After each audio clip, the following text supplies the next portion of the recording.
Hello friends, आइए आगे बात करते हैं लॉग लीनियर एनालिसिस के बारे में। और ये जो स्टेप है जो मैंने अभी लिखा है इस करंट स्लाइड में, ये सबसे इम्पोर्टेंट है। आपको अगर ये समझ आ गया तो पूरा लॉग लीनियर समझ आ जाएगा।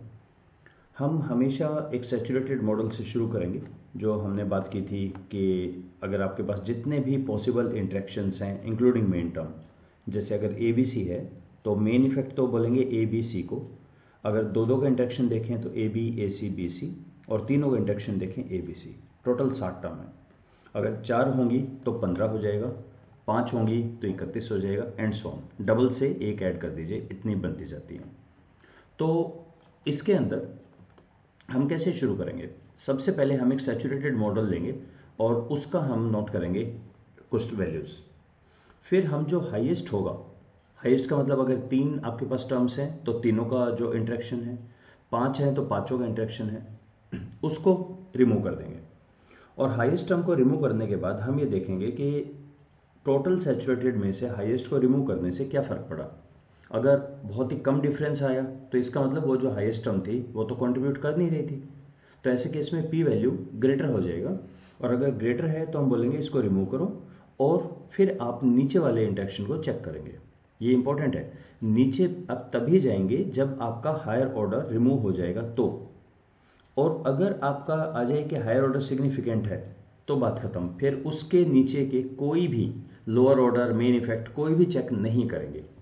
इसका मतलब है अगर मैंने 4 टर्म्स के साथ शुरू किया लॉग लीनियर और चारों में रिलेशन आ गया कि भाई सिग्निफिकेंट इफेक्ट है इनका, बस खत्म, आपका लॉग लीनियर वहां खत्म हो जाएगा। और इसका मतलब है यही टर्म है, उसके अंदर सारे इंक्लूड हो गई हैं। अगर वो चारों वाला सिग्निफिकेंट नहीं है तो फिर हम 3 के चेक करेंगे, ऐसे 2 के, ऐसे चलेंगे। तो ये एक बहुत इंपॉर्टेंट स्टेप है। इसको एक बार थोड़ा सा डिटेल में समझते हैं। जैसे मेरे पास 3 टर्म है ए बी सी, तो टोटल मैंने अभी बताया कि 7 टर्म बनेंगी। तो हम क्या करेंगे, एबीसी को रिमूव करेंगे और इसको बोलेंगे स्टेप 0। एसपीएसएस इसको बोलेगा स्टेप 0, जब हम हाईएस्ट इंटरेक्शन को सैचुरेटेड में से रिमूव करेंगे। तो अब अगर मेरा P लेस देन 0 आता है तो ये खत्म हो गया आपका, फिर कुछ नहीं आगे करना आपको। आप बोलेंगे ये इंटरेक्शन है और इसको रिपोर्ट करें। अगर वो ग्रेटर देन 0.05 है तो उससे जस्ट नीचे, जैसे 3 से नीचे यहाँ पे 2 होगा, फिर मैं 2 वाली सारी A B A C B C इनको चेक करूंगा, एंड सो ऑन। यही रूल आगे चलेगा स्टेप 1, स्टेप 2, स्टेप 3 में। तो बेसिकली हम क्या सीख रहे हैं, कोई भी टर्म रिमूव कब करनी है, रिटेन कब करनी है। देखिए, अगर आपकी पी वैल्यू, अगर आप उसको चेक करें और पी वैल्यू ग्रेटर देन 0.05 आए तो रिटेन करेंगे मॉडल में। रिमूव का वैसे तो हम यही समझते हैं, पी ग्रेटर हो तो रिमूव करें। यहां पे एक बिल्कुल अलग बात है जो अभी तक हमने कहीं किसी और टेक्निक में नहीं की, कि आपकी अगर हायर ऑर्डर सिग्निफिकेंट है, रिटेन कर लिया मॉडल में, तो नीचे वाली आप चेक ही नहीं करेंगे, आप सीधा रिमूव कर देंगे उन्हें। ये अभी तक हमने किसी भी और सॉफ्टवेयर, किसी भी टेक्निक में हमने ये बात नहीं की है। हम बात करते हैं पी लेस देन है तो क्या करें, ग्रेटर है तो क्या करें। यहाँ पे इसलिए थोड़ा सा एक शुरू में जब आप करेंगे तो लगेगा ये हम तो चेक ही नहीं कर रहे। बिल्कुल यहाँ ऐसा ही है कि अगर हायर आपका रिटेन है मॉडल में, फिर नीचे नहीं आएंगे। अब हम ये मान लेंगे उनका इफेक्ट आ गया ना, वो 4th लेवल के इंटरेक्शन में आ गया, फिर नीचे का क्या चेक करना, वो तो आएगा ही आएगा, कंपलसरी है। अगर मैं ये कहूँ कि अगर एक एग्जांपल ले हम, वैक्सीन गिवन नॉट गिवन, और दूसरा है patient cured not cured, 2 variable हैं, दवाई दी या दवाई नहीं दी, पेशेंट ठीक हुए या नहीं ठीक हुए। तो एक है वैक्सीन गिवन नॉट गिवन, दूसरा है patient cured not cured.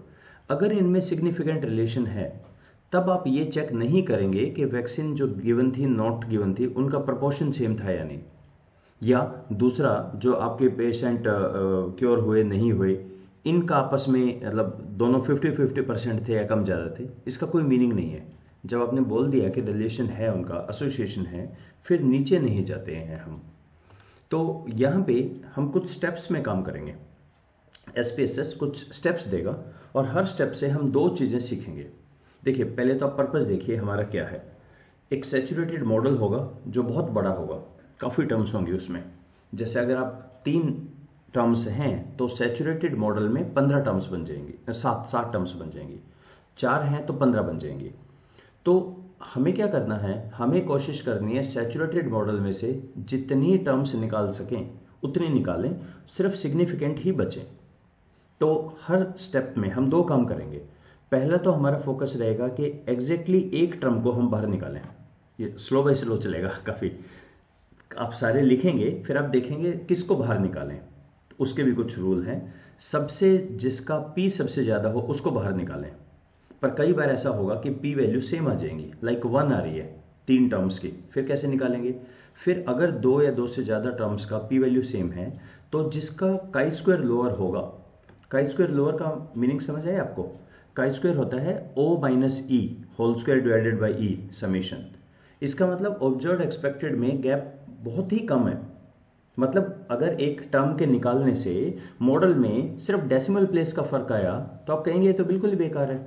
Chi square magnitude बताता है, बड़ा काई स्क्वायर इसका मतलब वो टर्म सिग्निफिकेंट है, उसके हटाने से बहुत ज़्यादा वैल्यू ड्रॉप हो रही है सैचुरेटेड मॉडल की।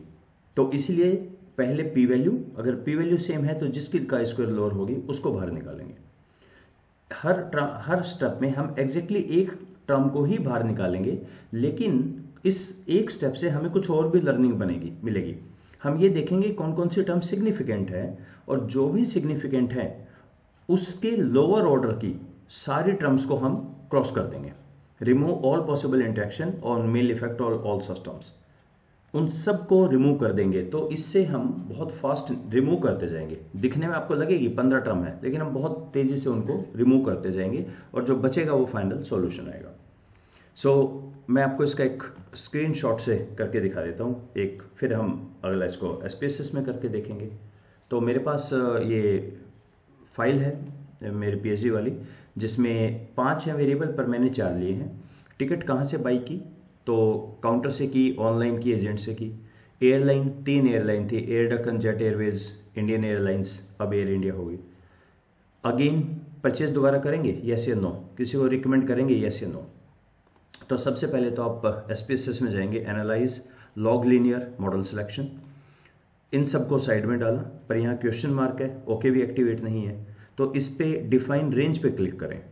अब इसमें हम क्या कर सकते हैं, एक एक करके भी दे सकते हैं। मैं रिकमेंडेशन पे क्लिक करूं, फिर डिफाइन रेंज, रिकमेंडेशन की कोडिंग है 1 और 2 में, अगेन की 1 2 में, एयरलाइंस में 3 थी 1 2 3, टिकट बाई में 3 थी, या जिनके एक जैसे हैं, जैसे टिकट बाई में भी 3 है, इसमें भी 3 है, इन दोनों को इकट्ठा सिलेक्ट करके डिफाइन रेंज से करके मैं यहाँ दे सकता हूँ। जैसे मैंने अगेन रिकमेंडेशन दोनों को इकट्ठा सिलेक्ट किया, डिफाइन रेंज पे क्लिक किया और 1 2 दे दिया। तो इसी तरह से टिकट बाई और इसको सिलेक्ट किया और दोनों को इकट्ठा 1 से 3 दे देंगे। अब हम अपना काम शुरू करते हैं। हमें क्या करना है, मेरे पास टोटल हैं 4, तो एक बार देखें कितनी टर्म्स बनेंगे सैचुरेटेड मॉडल में। तो ये मैंने यहाँ डिफाइन भी किया है, एक बार आप यहाँ देख लें। ये परमुटेशन फार्मूला होता है। मेन इफेक्ट 4 हो गए, A B C D, और अगर चारों को इकट्ठा ले लिया A B C D, वो 1 हो गया, A into B into C into D। अगर दो के लेते हैं, AB AC AD BC BD और CD, 6 टर्म्स हो गई। अगर 3 के इफेक्ट लेते हैं, ABC ABD then ACD BCD, तो ये 4 टर्म होगी हमारी, और टोटल हो गई है 15 टर्म।